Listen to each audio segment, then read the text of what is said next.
इन तीनों तापों से मुक्ति प्रयागराज महाकुंभ के संगम स्नान के उपरांत नष्ट होता है।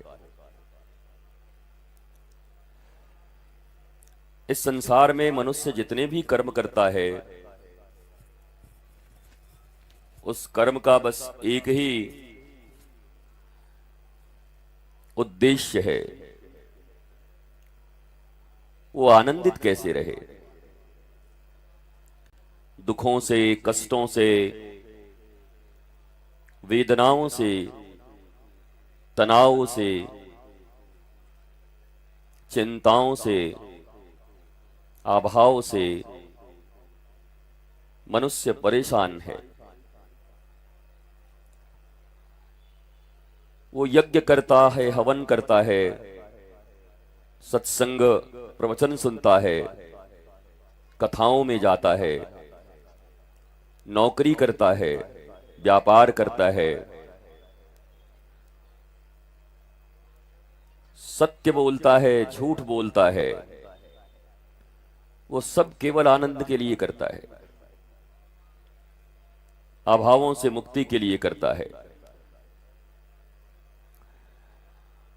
इस महासंगम में आए हुए करोड़ों लोग अगर सबसे एक प्रश्न करो, सिर्फ एक प्रश्न, तो उसका उत्तर एक ही आएगा। अलग राज्य से आए होंगे, अलग देश से आए होंगे, अलग अलग तरीके से आए होंगे, लेकिन उद्देश्य सबका एक होगा। चलो इस महाकुंभ के स्नान से अपने जीवन को पवित्र करते हैं और इस पवित्रता से हमारे जीवन, हमारे परिवार, हमारी संतानें, जीवन के जितने भी अभाव हैं वो दूर हो जाएं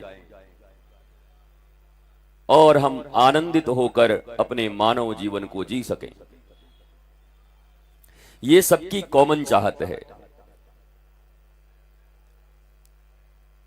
लेकिन क्या आप देखते हैं, आपके अनंत और अजस्र प्रयत्न के बाद भी प्राण तो छूट जाते हैं मनुष्यों के, पर दुख नहीं छूटता। ये अद्भुत है। जिस शरीर के दुख से मुक्ति चाहते हैं वो शरीर मर जाता है, पर इस संसार से विदा होते समय, प्रयाण के समय विरले ऐसे तुम्हें लोग मिलेंगे, उंगलियों पर गिने हुए, जो ये कह सकते हैं कि मैं सच्चिदानंद में स्थित हो रहा हूं, मैं आनंदित जीवन जिया और अब आनंद के साथ ही इस पंच महाभूत को छोड़कर आत्मा और परमात्मा के मिलन में समाहित हो रहा हूं। ऐसे लोग तुम्हें नहीं मिलेंगे। और उनको खोजने दुनिया में मत जाना, अपने पूर्वजों को देख लेना। दादा दादी, नाना नानी, काका काकी, तुम्हारे परिवार, रिश्तेदार, गांव वाले, मोहल्ले वाले, शहर वाले, संबंधी, मित्र, जीवन में तुम्हें अवसर जरूर मिला होगा। जिन लोगों के साथ रहते थे वो तुम्हारे साथ नहीं है, इस दुनिया में ही नहीं है। और उनमें से कई ऐसे लोग होंगे जो तुम्हारे अत्यंत करीबी होंगे, निकटस्थ होंगे। दुनिया तो नहीं समझती होगी, पर तुम अवश्य समझते होगे। जैसे एक पत्नी विदा हो रही है तो पति अवश्य समझता है कि ये जीवन में कितनी सुखी थी। पति जा रहे हैं तो पत्नी को यह पता है कि यह आदमी कितना सुखी था। संतानों को पता होता है कि हमारे माता और पिता कितने सुखी या दुखी थे। क्या कारण है? इतने बड़े संसार में इतना धर्म, इतना कर्म, इतने आयोजन, इतने अनुष्ठान, इतने परिश्रम, उसके बाद भी मनुष्य कहां अटकता है कि इतने प्रयत्न करने के बाद भी जीते जी भी आनंदित नहीं हो पाता। और सनातन संस्कृति के अनुसार अगर जीते जी मुक्ति प्राप्त नहीं हुई तो फिर कहते हैं ऐसे ही लोग भटकते रहते हैं, फिर न जाने किन किन योनियों में इन्हें आना पड़ता है। कई योनियों में विचरण करने के बाद तो यह मनुष्य का शरीर मिलता है। मनुष्य के शरीर में गर्भाधान के समय में चेतना उतनी नहीं होती, समझते नहीं। जब शिशु होते तब भी नहीं समझते। कहते हैं ना, बचपन खेल कूद में निकल जाती है, बाकी कुछ तुम्हारे एकेडमिक क्वालिफिकेशन गोरख धंधे में निकल जाते हैं। उसके बाद तुम्हारे जीवन में जिम्मेवारियों का बोझ आना शुरू होता है। घर में जैसे ही जवान होते हो, बड़े होते हो, रिश्तेदार परिवार सब कहने लगते हैं भैया तुम बड़े हो गए, अब तुम जरा कुछ जिम्मेवारी संभालो, माँ बाप को आराम दो, पिताजी वृद्ध हो गए, तुम बड़े हो गए, कुछ तो करो। सारा समाज, सारा परिवार, मित्र तुम्हें जिम्मेवारियों का एहसास दिलाते हैं, जिम्मेवारियों के बोझ तुम्हारे सर पे रखते हैं। और फिर इसी दौरान तुम्हारे नौकरी चाकरी, व्यापार, विवाह और फिर तुम्हारे द्वारा संतानोत्पत्ति, फिर वो संतान उत्पन्न होने के बाद फिर उनका देख रेख, डीएवी, डीपीएस, कहां भेजूं, क्या करूं, कहां एडमिशन कराऊं। और ये करते करते करते कब तुम्हारा समय गुजरता है दुखों में, तकलीफों में, संघर्षों में, एक मोनोटोनस लाइफ। कभी कभी सोचता हूं, एक आदमी सुबह उठता है, वही सेविंग करना, वही जाकर के नित्य क्रिया से निवृत्त होना, कपड़े पहनना, टाई पहनना, सूटकेस लेके पहुंच गया ऑफिस, दिन भर माथा खटपटाया, फिर शाम को 4 बजे घर वापस, फिर आया, थोड़ा टीवी देखा, थोड़ा इधर हुआ, इधर नाश्ता हुआ, इधर चाय पिया, खाया पिया, सोया, उठा। और लगातार ये मोनोटोनस लाइफ, इसमें संघर्ष हैं, कर्जे हैं, इमोशनल क्राइसिस हैं, इज्जत चली गई, प्रतिष्ठा चली गई, उसने अपमान कर दिया, ये चीज खरीद के लाए थे ईएमआई, और अब रट रहे हैं हाय माई, क्योंकि ईएमआई भरी नहीं जा रही है। तो जिंदगी ऐसी ही समाप्त हो जाती है। और कुछ लोगों ने हमें सिखाया कि धर्म कर्म करोगे तो तुम्हारी मुसीबतें कम हो जाएंगी, तुम्हारे संकट कट जाएंगे। तो मनुष्य धर्म भी करता है तो संकटों से मुक्त होने के लिए। हमारे शास्त्र कहते हैं 2 तरह के लोग हैं इस संसार में, एक धर्म प्रेमी हैं और एक धर्म भीरू हैं। एक हैं जो धर्म से प्रेम करते हैं, एक हैं जो धर्म से डरते हैं, डर के मारे धर्म करते हैं। किसी को मस्ती आई कि युगों युगों से चला आ रहा महाकुंभ के ये प्रयाग स्नान का कितना विराट फल है, हमारे तन के साथ साथ हमारा मन भी निर्मल होता है, चलो प्रयाग कुंभ स्नान कराएं। पर उसके जीवन में भय नहीं है, वो मस्ती से आया है, वो भीड़ में आ रहा है, माथे पर सामान लिया हुआ है, धक्के खा रहा है, पर आनंद है उसके जीवन में कि संगम में स्नान करूंगा, मेरे तन मन पवित्र होंगे, मेरे विचारों में शुद्धि आएगी, मेरी भ्रष्ट बुद्धि कुछ श्रेष्ठ मार्ग पर चलेगी। कुछ लोग और आए हैं, डर के मारे आए हैं। किसी ने कह दिया प्रयाग स्नान कर लो तो तुम्हारा ये वाला ग्रह कट जाएगा, प्रयाग स्नान कर लोगे तो लक्ष्मी की बारिश हो जाएगी घर में, प्रयाग स्नान कर लोगे तो इतना बड़े विराट मनुष्य संकल्प भी इतने छोटे छोटे करता है कि तुम हंसोगे, खुद पे ही हंसोगे तुम। हम कितने विराट हैं। ईश्वर अंश जीव अविनाशी, चेतन अमल सहज सुख राशि। उस ईश्वर के अंश हैं, विराट हैं, और उस विराट अंश का, उस अंशी का अंश इतना क्षुद्र भाव रखे। भगवान का एक नाम है सच्चिदानंद रूपाय विश्वोत्पत्त्यादि हेतवे तापत्रय विनाशाय श्री कृष्णाय वयम नमः। इस श्लोक को तो भारत में कौन नहीं जानता होगा। चैनल के टाइम में चारों तरफ भागवत ही हो रहा है, घोंट देते हैं इस श्लोक को हम सब।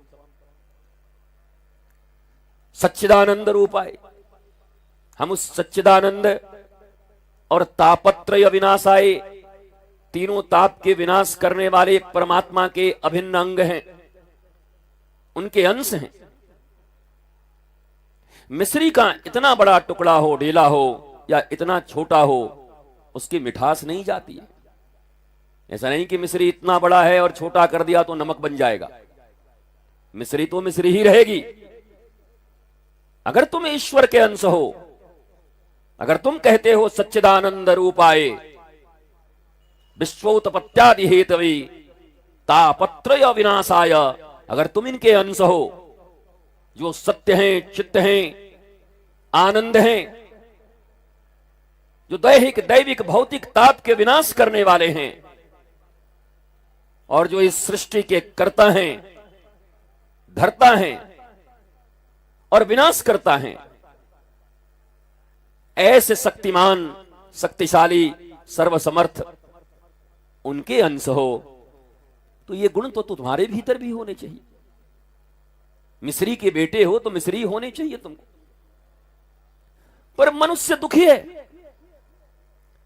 हजारों अनुष्ठान किए जा रहा है, पागलों की तरह जो जो बता दे मनुष्य वहां भागने को राजी है। कामनाएं कहां कहां नहीं दौड़ा रही हैं, वासनाएं मनुष्य से क्या क्या नहीं करा रही। चित्त का हरण हो गया है।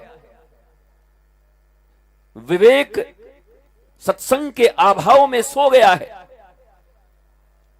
बुद्धि है तो बुद्धि तो लोमड़ी के पास भी है, बुद्धि तो सड़क पर चल रहे कुत्ते के पास भी है। कुत्ते को भी पता है कि कहां से धीरे चोरी करके भागना है, कितनी तेजी से भागना है रोटी लेके। बुद्धि तो चूहे के पास भी है। थोड़े बहुत भी, कितना भी मजबूत दरवाजा रखो, कुट कुट कुट कुट कुट कुट कुट करके इतना परिश्रम करता है, एक आध महीने में दरवाजा काट के घुस जाता है। बुद्धि भी है, बल भी है, और तुमसे ज्यादा धैर्य भी है। चूहे का धैर्य तो मैं देखता हूं 2-4 महीना मेहनत करके काटता है, और कहता है कि पहुंचेंगे तो जरूर, हम होंगे कामयाब एक दिन। मन में है विश्वास, करेंगे इसके सूटकेस का सत्यानाश, मन में है विश्वास, वो काट भी लेता है। बहुत उद्योग करता है, बहुत परिश्रम करता है, बहुत बुद्धि है उसके पास। उधर दौड़ोगे तो उधर भागेगा, इधर जाओगे तो उधर निकलेगा।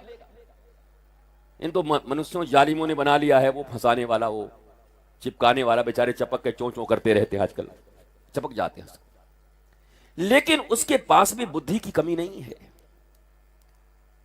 अगर तुम मनुष्य होकर के केवल इतनी ही बुद्धि रखे हो कि किसके जेब से पैसा निकलवा लूं, किसको ठग लूं, कहां से माल बना लूं,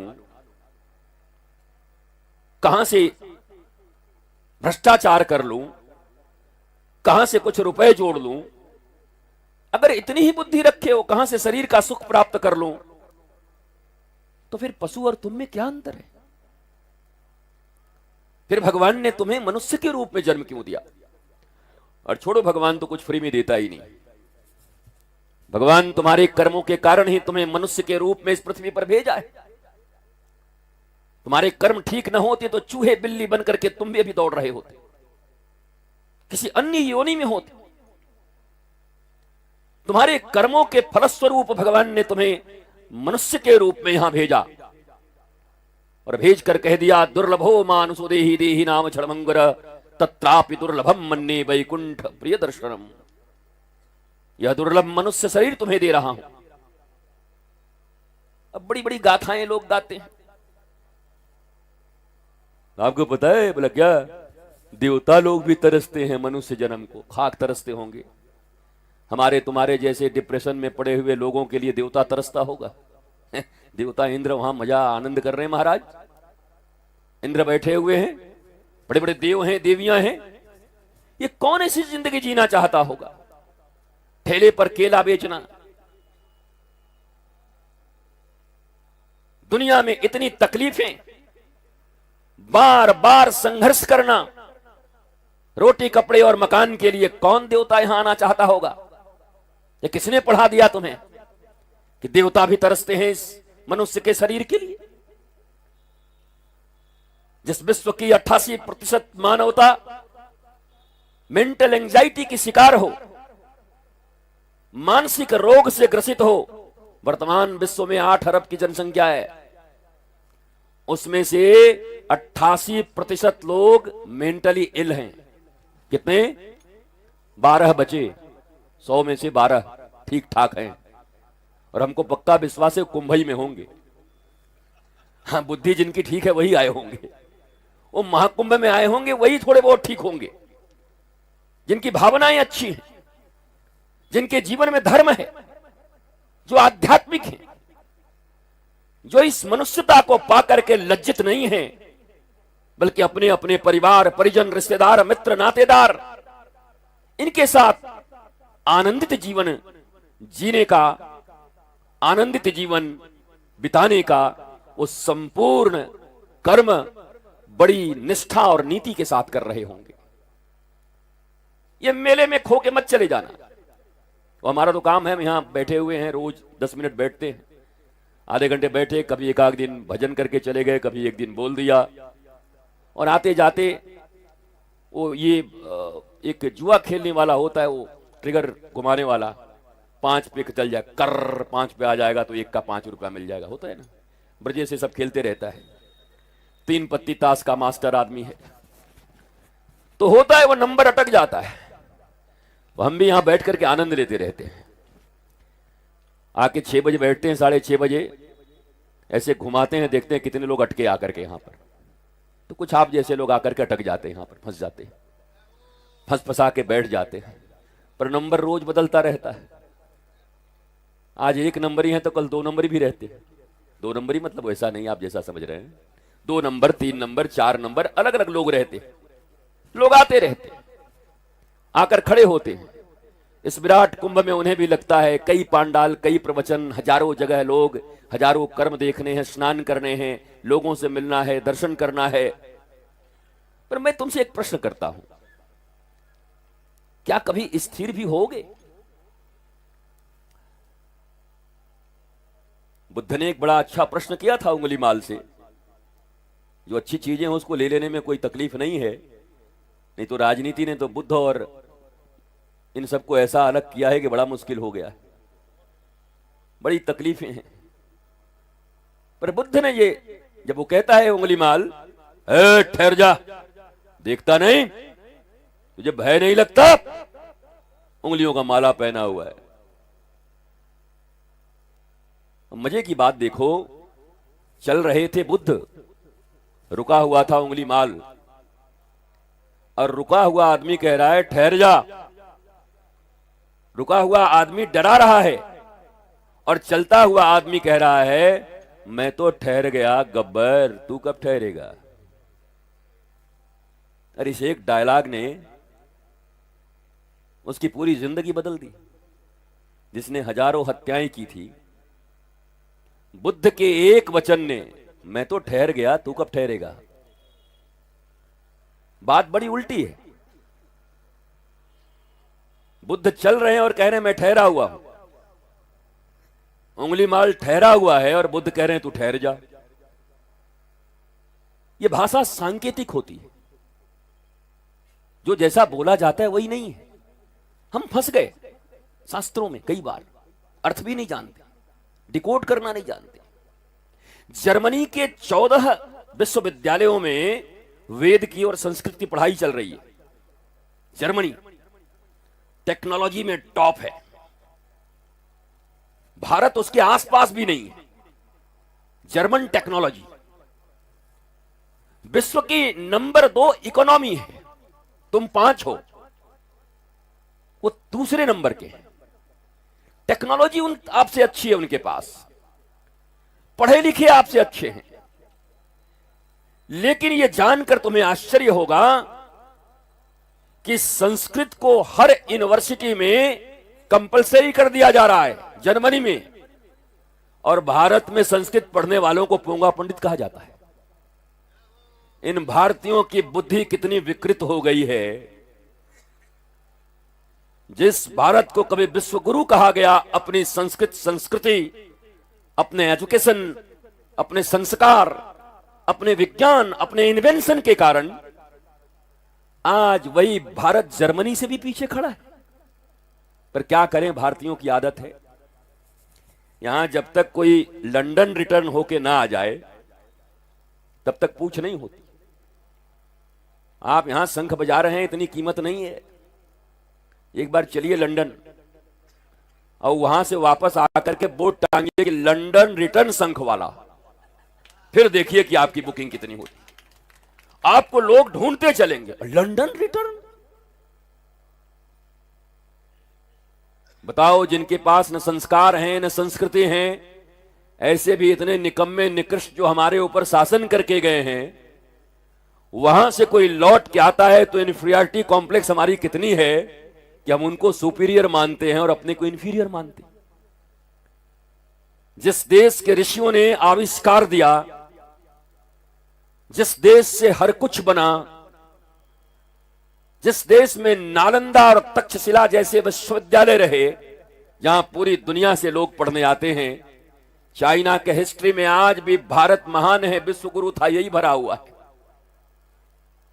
विश्व के जितने इतिहास हैं, पर इतने चालाक लोग हैं कि अपने इतिहासों को उन्होंने बंद कर दिया और भारत के इतिहास को झूठा लिखा कि यहां केवल सपेरे, जंगली, बेकार लोग, गरीब ऐसे लोग रहते थे।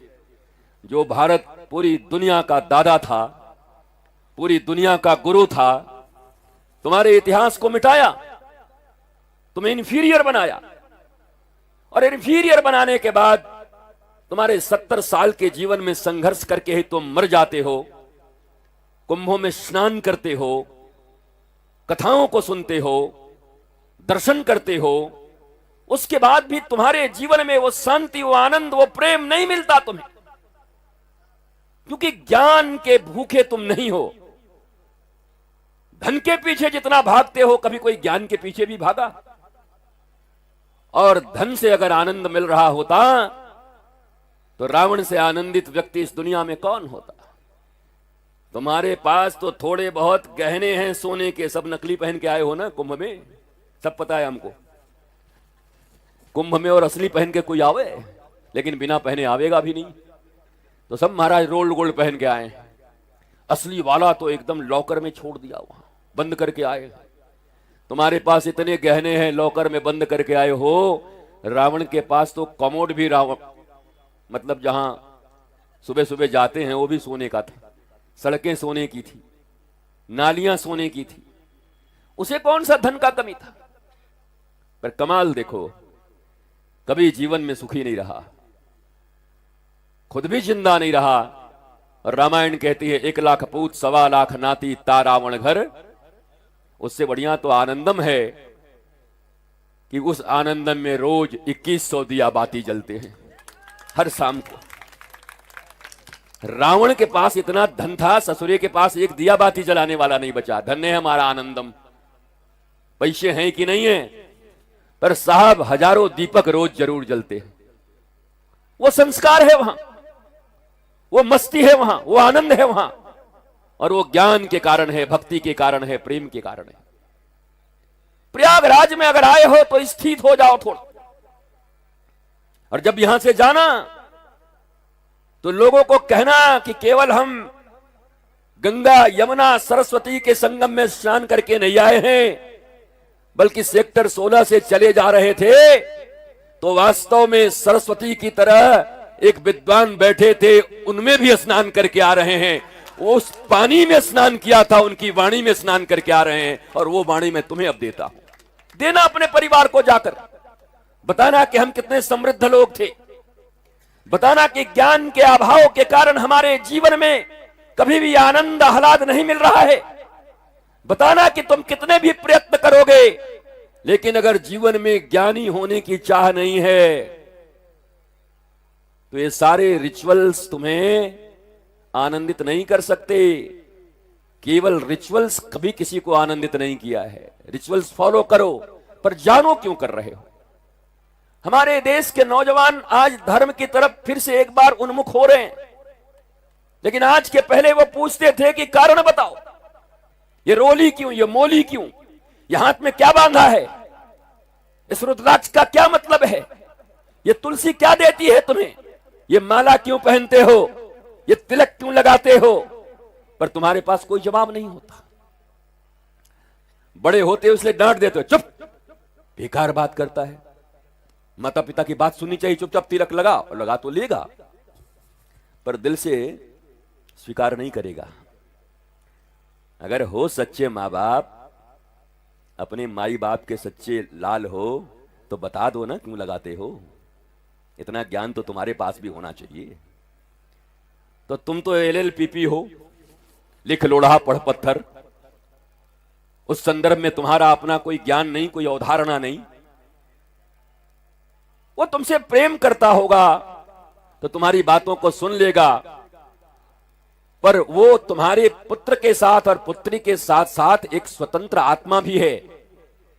उसके भीतर में सदा एक प्रश्न उठता रहता है, मैं कौन हूं, क्यों आया हूं, क्या मेरे जीवन में चल रहा है। अगर इस प्रश्न का उत्तर देने में तुम समर्थ नहीं हो तो तुम जननी और जनक हो सकते हो, पर सच्चे माता पिता नहीं हो सकते। माता पिता का काम है अपने संतानों को आत्मज्ञानी बनाना, उसका परिचय कराना।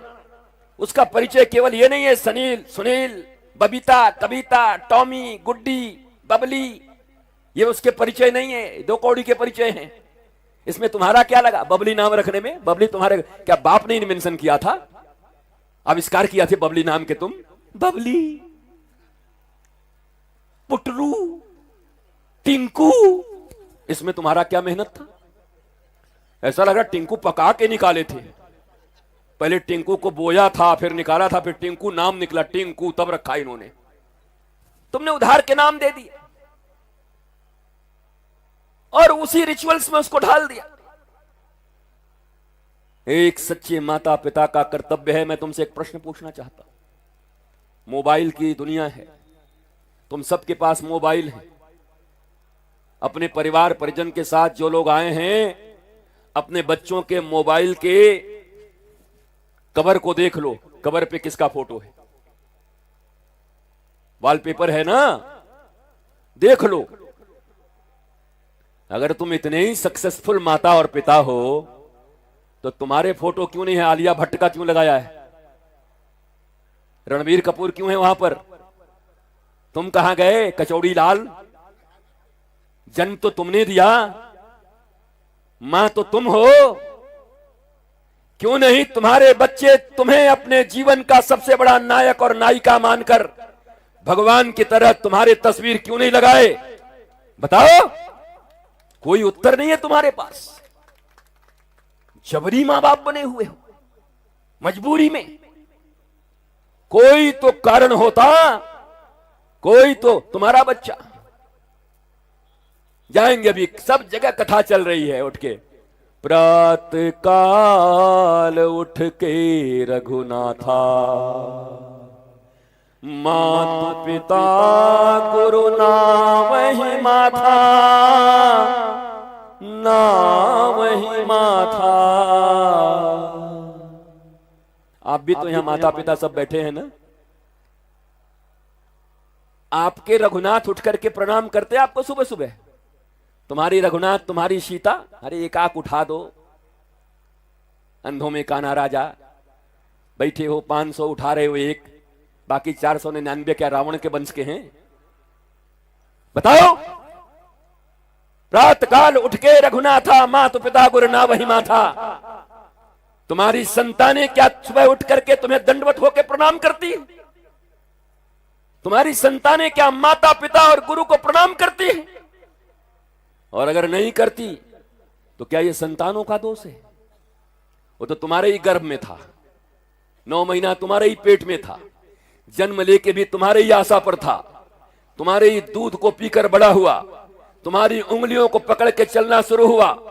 वो कच्चा मिट्टी था, गीला मिट्टी था, तुमने क्यों नहीं बनाया उसको घड़ा? तुमने क्यों नहीं बनाया उसको सुराही? क्यों गाजे का चीलम बना दिया? बताओ। अवसर थे तुम्हारे पास, मां तुम थी, पिता तुम थे, तुम जैसा चाहते वैसा बना देते। लोग कहते महाराज जी क्या करें, हम तो ठीक हैं लेकिन इसका बाप बड़ा खराब था इसीलिए आदमी खराब हो गया, बच्चा खराब हो गया। वैसा तो हुआ नहीं हमारे यहां। हिरण्यकश्यप को जैसे महान राक्षस के घर में अगर एक भक्त माता नारद की शिष्या निकल गई कयाध हो, तो बच्चा इस विश्व का सबसे बड़ा भक्त प्रहलाद के रूप में जन्म ले लिया। एक मां ने चाहा तो राक्षस के घर में भी प्रहलाद का जन्म हो गया। तुम क्यों नहीं देते? क्यों नहीं प्रहलाद तुम्हारे घरों में आते? क्यों नहीं ध्रुव तुम्हारे घरों में आते? क्यों नहीं सती अनसुईया तुम्हारे घरों में आती? क्यों नहीं मदालसा तुम्हारे घरों में आती? क्या कारण है? दर दर पर जा रहे हो और एक ही परेशानी है। क्या महाराज जी बड़ा बदमाश है, इसको सुधार दीजिए। तुम जन्म दे के लाए, तुम न सुधार पाए, हम सुधार दें? ऐसी कौन सी मशीन हमारे पास है कि आलू डालेंगे तो सोना निकलेगा? हमें समझ नहीं आया।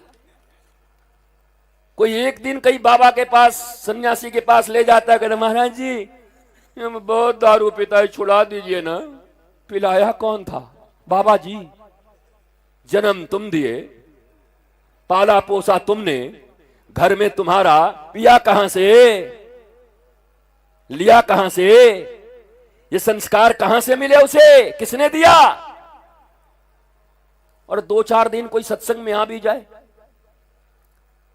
5 दिन आया तो मां बाप कहते हैं सत्संग में भी जाके जब तुम्हें ऐसे हो तो सुधरने से तो क्या मत जाओ सत्संग में। अरे भाई सत्संग कोई क्या मशीन है कि 4 दिन बिठाए और 4 ही दिन में एकदम सुधर जाए? तुम 9 महीना पेट में रह के नहीं सुधार पाए, जन्म दे करके उसको पढ़ा के नहीं सुधार पाए, और सत्संग में ला करके 2 दिन में बिठा के बाबा के ऊपर में और सत्संग में और गुरु के ऊपर में ब्लेम करते हो। और बच्चे को भी जो भी 2-4 दिन के लिए बेचारा आया है, सत्संग में जा रहे हैं, फिर भी इनकी बुद्धि ऐसी है, गुरु जी से जुड़े हुए हैं, फिर भी नहीं सुधर रहा है। और उलट के तुमसे पूछ दे पैदा तो तुम ही से हुए हैं ना, तो क्या बताओगे?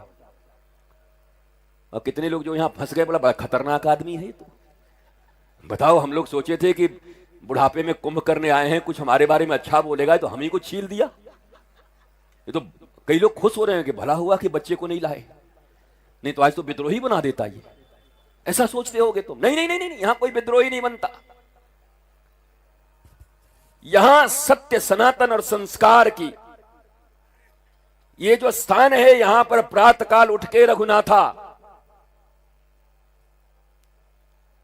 मातु पिता गुरु, बस प्रातः काल उठ के अनाथा, मोबाइल में मार रही माथा। तुम तो ऐसा पैदा किए हो। वो रघुनाथ ऐसे थे जो प्रणाम करते थे, तुम्हारा वाला मोबाइल सुबह सुबह देख रहा है। किसने दिया है?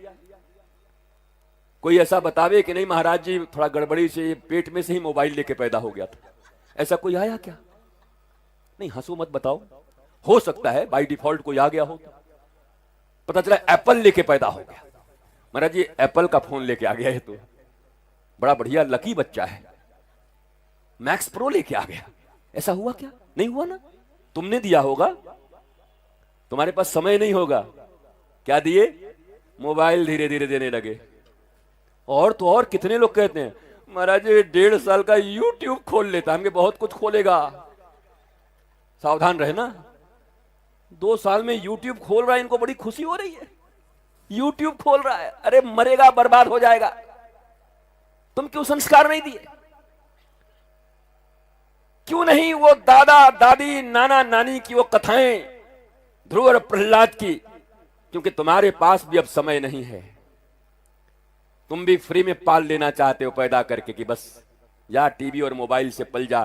तो टीवी और मोबाइल से पले हुए बच्चे टीवी ही होंगे और जीवन भर मोबाइल ही रहेंगे। तुम फिर सोचोगे तुम्हारे पास स्थिर रह जाएं मोबाइल और टीवी वाले बच्चे।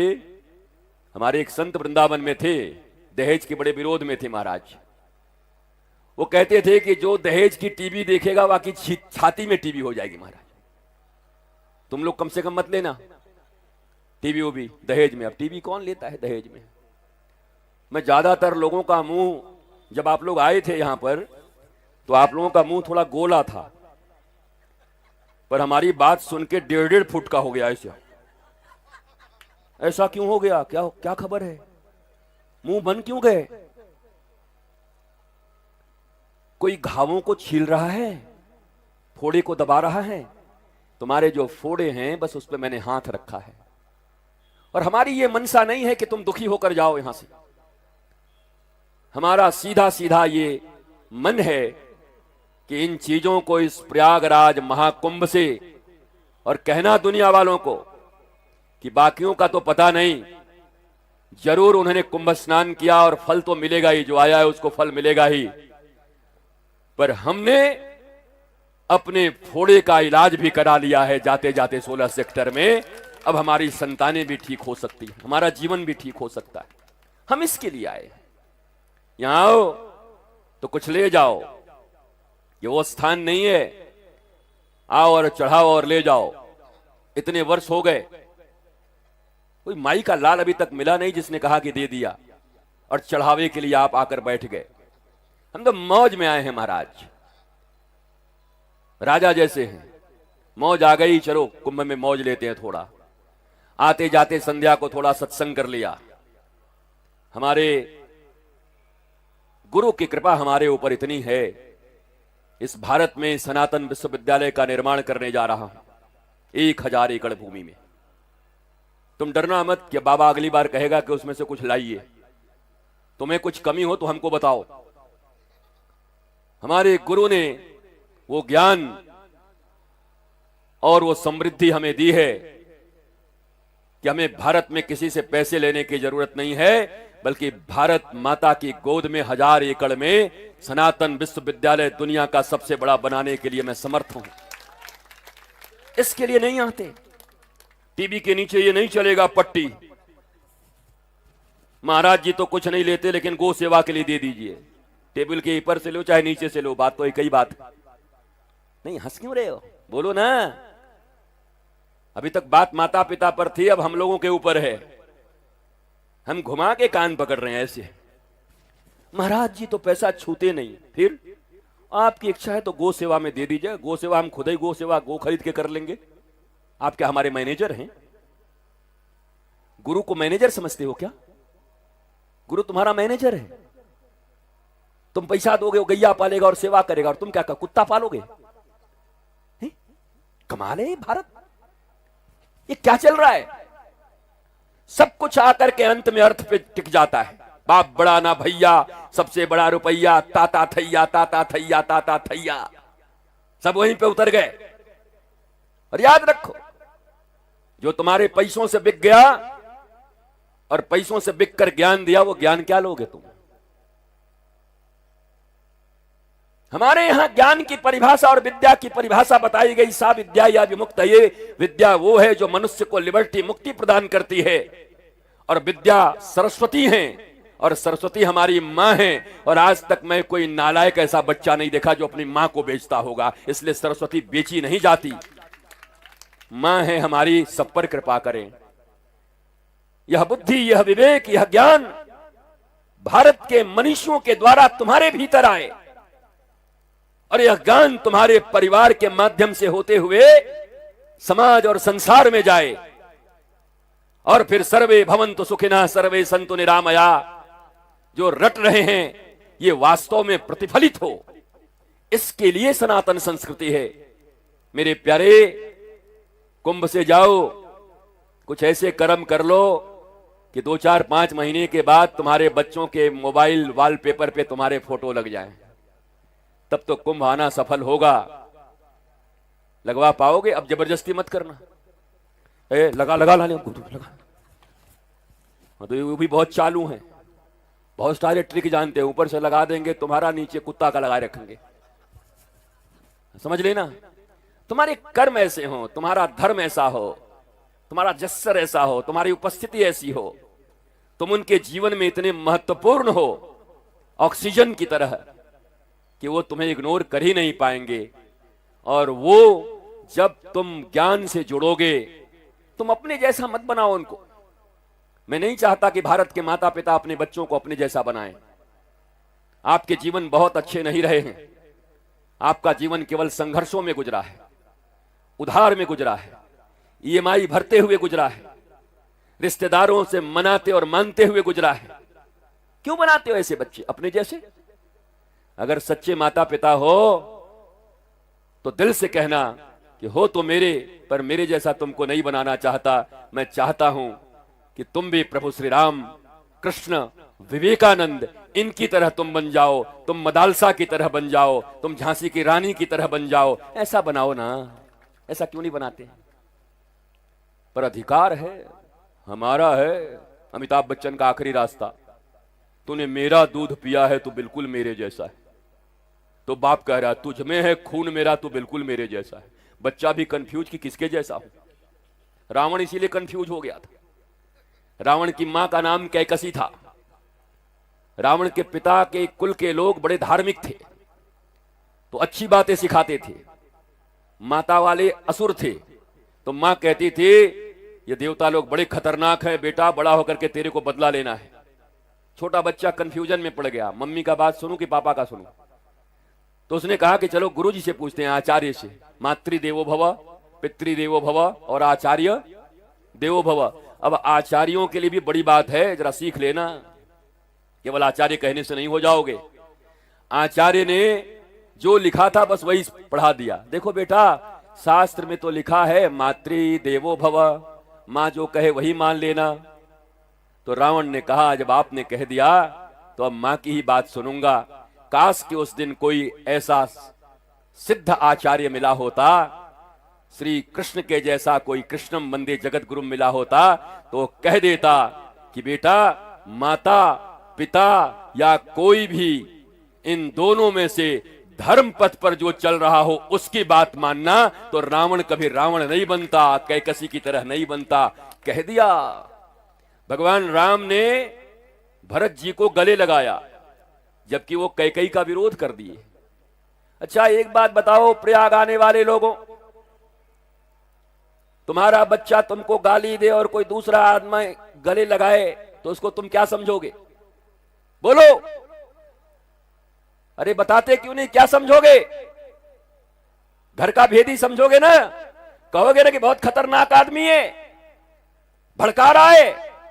मैं राम जी से प्रश्न पूछ सकता हूं कि महाराज भरत जी अपनी मां से मां नहीं बोल रहे, पता नहीं क्या क्या बोल दिया और आप उनको गले लगा रहे हो। है जवाब तुम्हारे पास? अरे धार्मिक लोग हो, कुंभ में आए हो, विद्वान हो, बताओ, कुछ तो विद्वता होगी, बताओ। भरत अपनी मां का अपमान कर रहे हैं और कह रहे हैं तुझे जीवन में मां नहीं कहूंगा, भाग जा। और राम जी गले लगा रहे हैं। भैया भरत और राम का मिलन तो विश्वविख्यात है।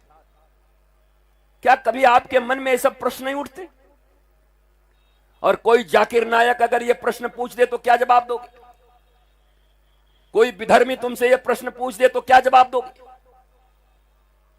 कोई तुम्हारे धर्म की उपेक्षा करने वाला, तुम्हारे धर्म के ऊपर कुठाराघात करने वाला अगर तुमसे यह प्रश्न पूछ दे तो क्या जवाब दोगे? तुम्हारी डिग्रियां जवाब देंगी? क्या जवाब दोगे? नहीं दिया।